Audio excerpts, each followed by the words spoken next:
바로 지수로 시작하시죠. 넘어가 보도록 하겠습니다. 자, 미국 증시 다우지수가 1.12% 올랐습니다. 죄송합니다. 깜짝 놀랐습니다. 죄송합니다. 네. 예. 자, 그리고 S&P 500 지수도 메아리가 1.14% 올랐고요. 나스닥 지수도 0.9% 상승을 했습니다. 근데 뭐 이 지수만 보면은 뭐 어제에 이어서 오늘 괜찮았다라는 생각도 들 수 있는데 오늘은 진짜 강보합이네요.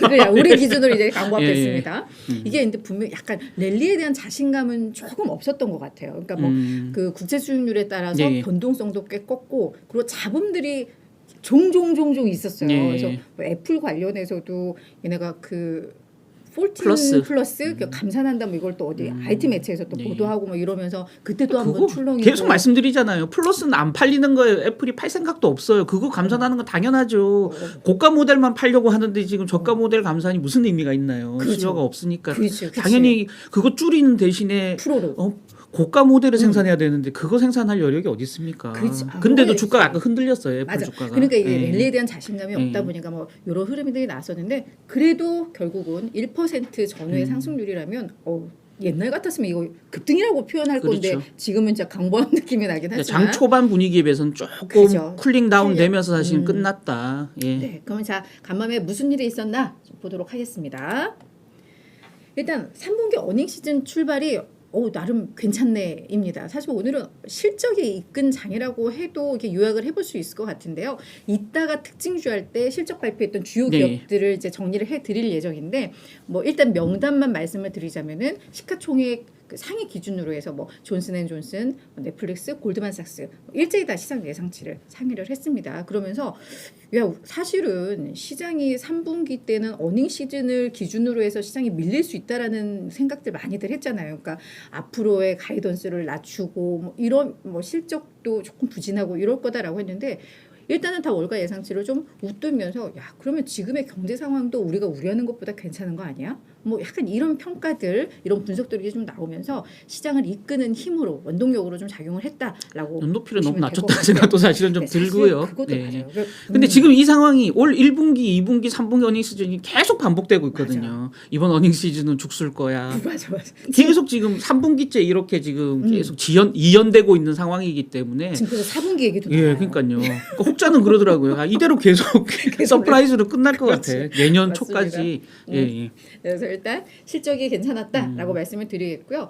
경제 지표도 뭐 나름 주목할 게 좀 있었죠. 9월 산업 생산 지표와 10월 이제 주택 지표 등이 좀 발표를 됐는데 산업 생산은 뭐 일단 시장의 전망치를 좀 웃돌았습니다. 괜찮게 나왔고 10월 주택 지표는 뭐 예상치라든가 전월보다도 좀 나쁘게 나온 국면이 있긴 한데 사실 이 지표들은 지금 시장에서의 영향은 되게 미미하고 제한적이었거든요. 전혀 없죠. 네, 사실은. 전혀 없었습니다. 그래서 경제 지표 얘기는 그래도 있었으니까 한 줄 넣어드렸지만 뭐 영향이 좀 없었던 뭐 그렇게 좀 정리를 해드리면 될 것 같고 그리고 이제 월가에서는 이게 어떤 이제 랠리가 또 시작이 되는 거 아닌가라는 기대감의 목소리들이 좀 나왔어요. 지금은 이제 막 팽팽히 맞설 때잖아요. 이게 뭐 반짝 반등이야, 뭐 이게 맞설 때인데 뭐 JP 모건이나 이런 데서 뭐라고 했냐면 보니까 실적 양호해. 거기에다가 주식 비중은 너무 많이 낮아졌어. 그러니까 일단 과매도 국면에 진입했어. 그리고 지금 밸류에이션도 좀 합리적으로 낮아졌어. 그러면 이게 랠리가 지속될 수도 있을 것 같아라는 이제 월가의 분석들이 나왔는데 이 분석이 결국은 시장의 투자 심리가 아니었나라는 생각이 듭니다. 그러면서 이제 시장이 좀 상승을 했을 것 같다라는 생각이 이 얘기는 들어요. 월가 이슈에서 심층적으로 한번 다뤄보겠습니다. 조금만 기다려 주십시오. Stay tuned. 네, 바로 월가 이슈로 넘어가겠습니다. 바로요? 당황스럽게? 전 좀 이따가 하는 줄 알고 지금 채널 고정하라 그랬는데 월가 이슈 바로 들어가겠습니다. 첫 번째는 매달 뱅크 오브 아메리카가 글로벌 펀드 매니저들이죠. 아까 보니까 371개 그 기관에 있는 펀드 매니저들 대상으로 설문조사를 했거든요. 7일부터 13일까지인가 이렇게 설문조사를 했는데 내용이 굉장히 암울한 내용들이 나왔어요. 근데 이제 이걸 어떻게 해석했냐. 뱅크 오브 아메리카는 마이클 하트넷이라고 이 수석 전략가가 있어요. 그 팀이 이제 이 설문조사를 진행하고 설문조사 결과를 분석해서 그걸 또 페이퍼로 내거든요. 근데 이제 거기서 그러니까 설문조사 내용은 너무 안 좋았는데 하트넷 그 전략가가 평가한 내용은 무조건적 항복 이제 다 왔다. 캐피툴레이션이 다 왔다. 이제는 시장이 반등할 수 있다라는 오히려 너무 바닥권까지 심리가 꺼져 있기 때문에 반등할 수 있다라는 어떤 낙관적 해석을 내놓은 거예요. 꿈보다 해몽이 좋다. 가장 그렇죠. 어둡다 뭐 이런. 맞습니다. 네. 맞습니다. 지금 가장 어두운 국면에 와 있다는 거죠. 이제는 곧 동이 틀 거다. 날 샜다. 이거 좀 이상하네. 날 샜다는 다른 표현이죠? 네. 아닙니다. 날 샜다가 아니고 이제 네. 동 트고 아침이 오고 밝아질 거다 이거죠. 그래서 그 내용을 한번 먼저 살펴보시겠습니다. 자, 뭐 하트넷 그 전략가는 이렇게 평가했어요. 거시경제, 투자자 심리, 정책도 모든 항복 국면에 도달했다라는 게 이제 그 이 지표를 통해 드러났다는 거고요. 연준이 이제 금리 인상 뭐 내년 지금 그러니까 최종 금리를 4.65로 일단 전도표상은 보고 있기 때문에 만약에 4.6이든 5.0이든 내년 한 3, 4월 이후는 금리 인상은 더 이상 없을 거예요. 예, 인하는 이제 뭐 다른 차원의 얘기고. 그래서 금리 인하는 사실은 상반기 초 부분에 끝나기 때문에 그렇게 끝나게 되면 내년 상반기 중에 증시는 완전히 바닥을 치고 반등한다라고 본 겁니다. 그래서 어떤 내용들이 나왔길래 이렇게 낙관적인 전망을 하고 있나 내용을 한번 살펴보실 텐데요. 첫 번째 차트 앞에 그래프 보시면 현금 보유 비중이 평균 펀드 매니저들의 평균 현금 보유 비중이 6.3%다. 무려 21년 6개월 만에 최고치. 그러니까 어디 투자할지를 몰라서 국채도 지금 가격이 빠지죠. 원자재도 빠지죠. 금도 빠지죠. 뭐 비트코인 빠지죠. 주식 빠지죠. 돈을 넣을 데가 없어. 결국은 현금을 들고 있는 게 장땡이다. 이런 속된 표현까지 제가 써보겠습니다. 지금 보십시오. 맨 끝에 빨간색 October 22nd라고 표현된 게 지난 간밤에 있었던 그 설문조사 결과고요. 2022년이죠. 2022년 2022죠. 그럼 2022년 10월 맨 끝에 굉장히 높죠. 현금 보유 비중이 AUM 중에 현금을 몇 프로 들고 있느냐입니다. 총 운용 자산 중에 현금 몇 프로냐. 지금 이게 높고요. 그 이전에 비교해 보십시오. 2020년 팬데믹 시작됐던 4월보다 훨씬 높죠. 2016년 10월 중국 그 위안화 그 리스크가 있던 그 시기고요. 2012년 글로벌 금융위기, 유럽 재정위기, 2008년 글로벌 금융위기. 뭐 보세요. 지금 2000년 7월을 제외하고 2000년 7월을 하고 요 전에 2021년 3월 제외하고는 가장 높은 수준이에요. 그러게요. 그러니까 어느 정도 지금 이 중간에 많은 위기 상황을 우린 겪었는데 그 위기 때보다 더 많은 현금을 지금 들고 있다라는 겁니다. 그만큼 갈팡질팡, 우왕좌왕, 갈 곳 몰라, 내 마음 몰라. 뭐 지금 이런 상황으로 가고 있다는 겁니다. 그럼 현금 보유 비중이 늘면 늘수록 잠재적 실탄이 된다는 거잖아요. 맞아요. 언젠가 이거 계속 들고 있을 수는 없잖아요. 그렇지. 현금을 들고 있으면 수익이 나는 게 아니기 그렇지. 때문에 수익률이 없는 자산이기 때문에 현금은 그래서 결국은 뭔가를 사야 될 거고 그게 연준의 금리 인상이 끝나는 시기에 주식 시장으로 몰빵이 될 거다라고 지금 하트넷은 보고 있는 것 같아요. 맞아요. 예. 그 다음 내용 한번 보시면 그러니까 미국 그러니까 글로벌 기업들 EPS 주당 순이익이 10% 이상 앞으로 12개월 내에 10% 이상 줄어들 것 같습니까?라고 물어본 거예요. 그랬더니 순응답률이 91%예요. 여기 보세요. 파란색. 91% 순응답률이란 말은 뭐냐면 줄어들 거라고 생각하는 사람이 98이면 100명 중에 98이면 줄어들지 않을 거라고 생각하는 사람 7이잖아요. 7. 네네. 그럼 두 개 빼면 91이죠. 네. 이게 두 개를 뺀 값이에요. 그러니까 91% 응답자가 다 10% 줄어들 거라고 얘기한 게 아니고 10% 줄어들 거라고 얘기한 사람과 그렇지 않은 사람 차이가 91%라는 거예요. 오케이. 엄청나죠. 그러니까 네. 거의 대부분의 사람들이 100이면 100 10% 이상 EPS가 줄어든다라고 보고 있는 겁니다. 다른 설문조사 내용 한번 보시면 지금 주식 투자 비중 줄이고 있습니까?라고 했더니 순응답률이 49% 그렇다. 이 말은 49%란 말은 또 이게 퍼센테이지로 나누면 어떻게 되나요? 만약에 60대 11이면 빼면 49잖아요. 네. 맞죠? 그러니까 그런 식이라는 거죠. 그다음에 내년에 글로벌 이건 뭡니까? 글로벌 시장이죠. 글로벌 시장 장만 남았네요. 글로벌 시장 하락하나 물었더니 순응답률이 72%. 연준 최종 근데 이제 재밌는 게 연준 최종 금리가 얼마로 보냐 물었더니 평균 4.38을 얘기했어요. 이게 점도표상 4.6이고 지금 패드 워치상으로도 5.0이잖아요, 맞아요. 거의. 지금 이거 너무 낮게 본 거예요. 그래서 그러니까 경기에 대한 비관론이 너무 높다 보니까 연준이 함부로 금리를 못 올릴 거라는 전망이 반대로 나왔다라는 거죠. 즉 이 말은 연준 최종 금리가 4.38로 보는 이유는 그러니까 본다는 뜻은 연준이 금리를 안 올릴 거라고 해석하는 게 아니고 그만큼 겁을 먹고 있다라는 식으로 해석하면 된다는 거죠. 이 설문조사 결과는. 따라서 하트넷은 무조건적 항복이 왔다. 네네. 이제는 곧 반등한다라고 이제 준비하시라는 거예요. 자, 쏘세요. 준비하고 쏘세요. 요거 전이라는 겁니다. 네네. 자, 좀 재밌죠? 네, 오늘 재밌으시네요. 시장이 올라가면 저희는 재밌어집니다. 자, 그다음에 아까 잠깐 우리 유프로께서 금리 얘기했잖아요. 네, 금리 네, 네. 변동성이 휘둘렸다. 그래서 네. 그에 대한 메시지를 제가 일부러 좀 들고 왔습니다. 오늘 네. 금리 얘기가 굉장히 중요하기 때문에. 맞아요. 그래서 로이톨드 그룹의 짐 폴슨이라는 수석 투자 전략가가 있습니다. 이분이 지금 우리 10년물 국채금리, 미국 국채금리가 이미 고점을 찍었을 수 있다. 오.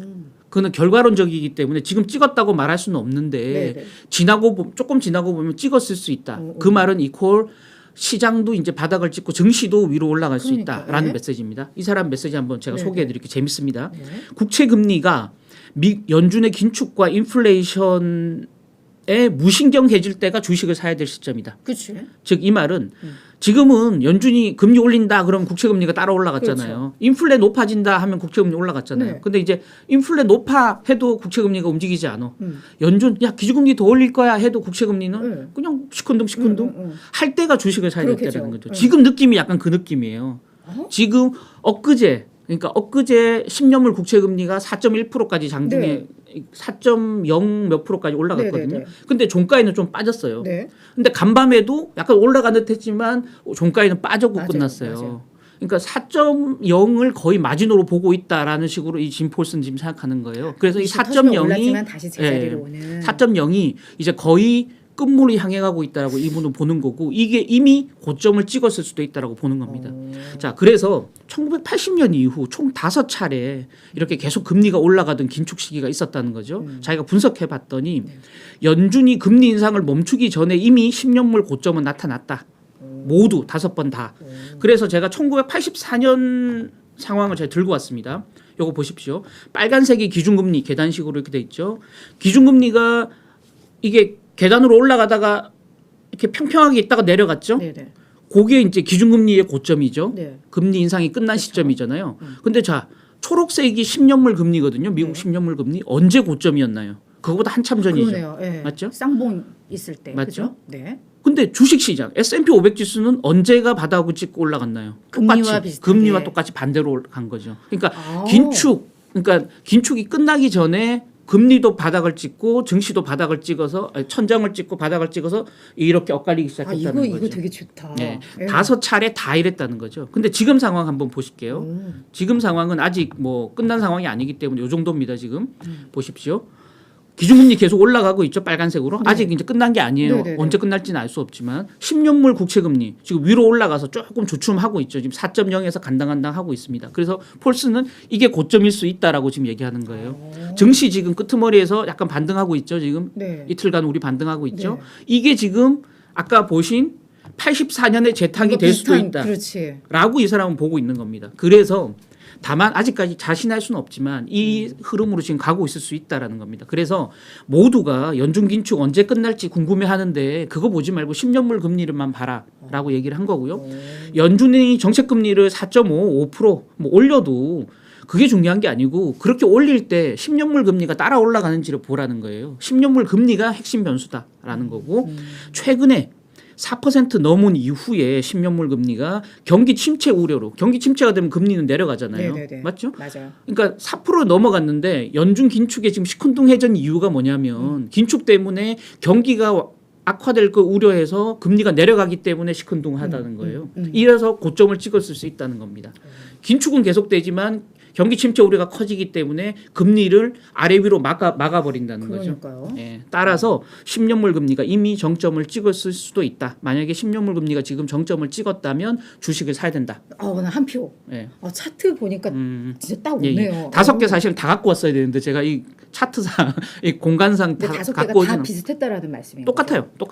예. 재밌다. 그래서 진짜 재밌다. 예, 한번 이 로이톨트 그룹 홈페이지 가서 한번 찾아보시면 유료로 다운 받아야 되더라고요. 근데 그러니까 선배가 이렇게 좀 갖다 주세요. 예, 알겠습니다. 참고 자료로 제가 또 올리기도 네. 하겠습니다. 네. 자, 마지막 전기차 어제 엊그젠가요? 우리 테슬라 방송할 때 어떤 분께서 여기 이제 사실은 댓글 달아주셨잖아요. 실시간 창에.